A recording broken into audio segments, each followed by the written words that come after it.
জেসিনের jealousy ব্যাপারটা হয়তো আপনাদের বুঝতেও খারাপ লাগতে পারে অথবা নেগেটিভলিও নেওয়ার অনেক ক্ষেত্রে সম্ভাবনা থাকে। মেয়েদের হিংসা থাকাটা খুব স্বাভাবিক। তাদের অলংকারের হিংসা, সৌন্দর্যের হিংসা, যেমন শেখ হাসিনা চিরকাল বেগম খালেদা জিয়াকে হিংসা করে গেছে, এরকম মেয়েদের মধ্যে নানান রকম হিংসা থাকে।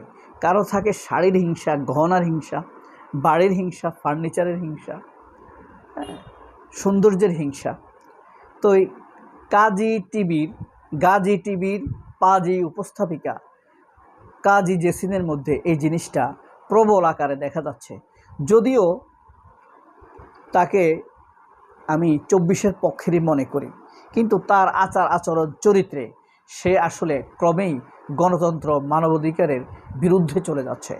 তার প্রোগ্রামগুলোতে সে যেভাবে মানুষের বাকস্বাধীনতাকে হরণ করার চেষ্টা করে, মাঝখানে থামিয়ে দেয়, কথার ফ্লোকে নষ্ট করে দেয়, এতে স্পষ্ট সে আসলে বাকস্বাধীনতার বিরোধী একজন মানুষ, উপস্থাপিকা।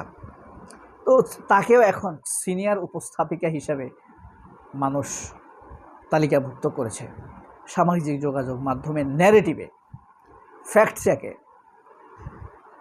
বাংলাদেশে সিনিয়র উপস্থাপক, সিনিয়র সাংবাদিক নামের এক ধরনের প্রাণীর মানুষের অভ্যুদয়, উৎপাত, জ্বালাপোড়া দেখা যাচ্ছে। তারা টেলিভিশন এবং টকশোগুলোতে উপস্থিত হয়ে খুনের পক্ষে নানান রকম কথাবার্তা প্রচারের চেষ্টা করে, শেখ হাসিনাকে ফেরাবার চেষ্টা করে, আওয়ামী লীগকে নির্বাচন করতে দেবার সুযোগ দেবার নানান রকম মতবাদ তৈরি করার চেষ্টা করে। এর মধ্যে যদি আপনি নাম খোঁজেন তাহলে তালিকার শীর্ষে পাবেন আনিস আলমগীর, মাসুদ কামাল।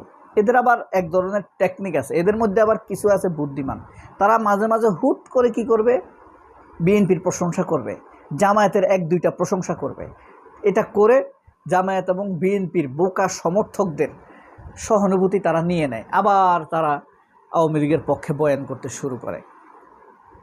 এরপরে যখন চূড়ান্ত পর্যায়ে চলে যায়, আবার তারা জামায়াতের পক্ষে ছোট্ট একটা প্রশংসা করবে, বিএনপির একটা প্রশংসা করবে। এভাবে তারা তাদের চতুরতা চালিয়ে যাচ্ছে, আমাদেরকে বেচা বিক্রি করে যাচ্ছে। তো সম্প্রতি জেসিনের জেলাস দেখা গেছে এই তালিকায় যুক্ত হয়েছেন গাজী টিভির পাজি উপস্থাপিকা কাজী জেসিন এবং সময় টিভির head of news Mostafa Khandakar. এই মোস্তফা খন্দকারকে আপনারা চিনবেন কিভাবে, এটা একটা প্রশ্ন বটে। এনটিভিতে ছিল সে, মোস্তফা খন্দকার। সে কোন পন্থী জানি না, তবে সে ঢাকা ইউনিভার্সিটির টিচার মোনামি, শেহরিন আমিন ভূঁইয়া মোনামির এবং সাদেক কায়েমের বিরুদ্ধে এআই সৃষ্ট, এআই দিয়ে তৈরি করা অশ্লীল ছবি ভিডিও ছড়িয়েছে এই মোস্তফা খন্দকার। মোস্তফা খন্দকারকে আপনাদেরকে দেখাবো। আকর্ষণ বোধ হইতে পারে যে কে এই শয়তান, চেহারা শয়তানের মতোই অনেকটা। সাংবাদিক হিসেবে কেমন জানি না, তবে কথা বলতে পারে না, তো মানে ভালো কথা বলতে পারে না। তো এই পাজি উপস্থাপিকা সম্প্রতি কি, এটা আপনাদেরকে দেখাবো তারা কি মিথ্যা কথা ছড়াইছে, একদম ডাহা মিথ্যা কথা ছড়াইছে ঢাকা ইউনিভার্সিটির নামে, সাদেক কায়েমদের নামে। এখানে কি করছে সে, সাদেক কায়েমরা মেয়ে ছাত্রীদের দাবির প্রেক্ষিতে তাদের জন্য একটা উইমেন জোন করেছে।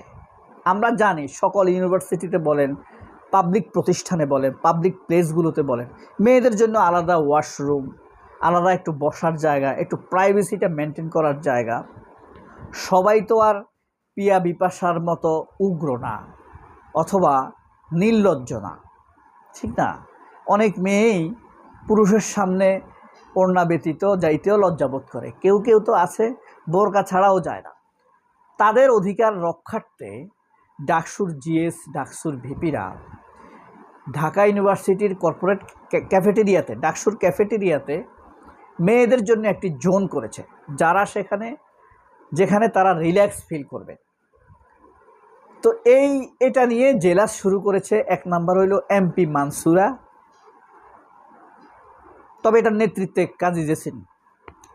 2 নম্বরে এই মোস্তফা খন্দকার, 3 নম্বরে এই কাজী জেসিন, তারা মিথ্যা একটা মাদ্রাসার পর্দার ছবি দিয়ে তারা বলছে এটা ঢাকা ইউনিভার্সিটির ছবি।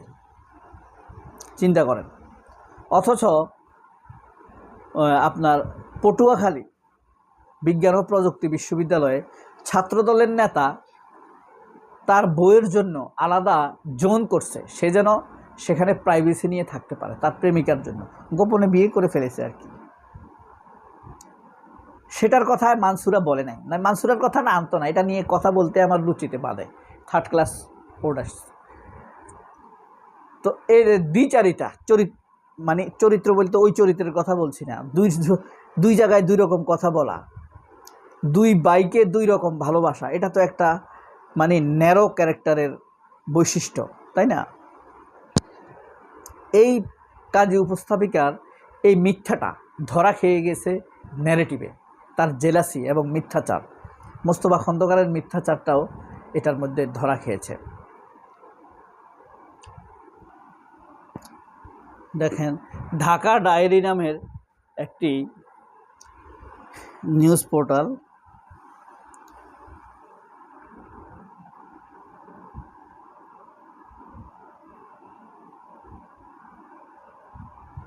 এই যে দেখেন, ফিমেল জোনের বিরোধিতা করতে গিয়ে ঢাবিকে নিয়ে ভুয়া ছবি ছড়ালেন সাংবাদিক জেসিন। এই যে তার পাশে মিথ্যা ফটোকার্ডটা দেখেন। তিনি এখানে লিখেছেন, ঢাকা বিশ্ববিদ্যালয়ে কি নারী ও পুরুষ শিক্ষার্থীদের জন্য আলাদা ক্লাসের ব্যবস্থা করা হবে? এরপর কি আমরা সেই উদ্যোগ দেখব?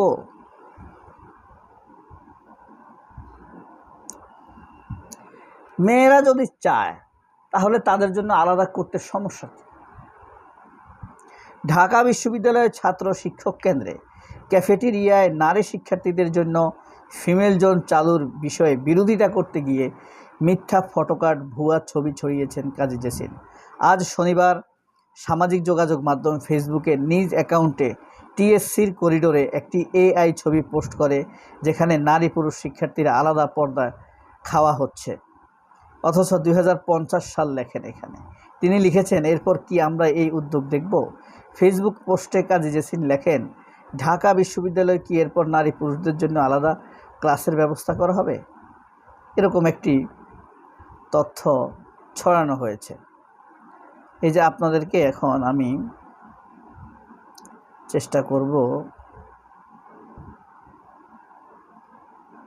আপনার মোস্তফা খন্দকারের ছবিটা দেখাই, তারপরে আমরা এই যে দেখেন, এই লোক হলো মোস্তফা খন্দকার।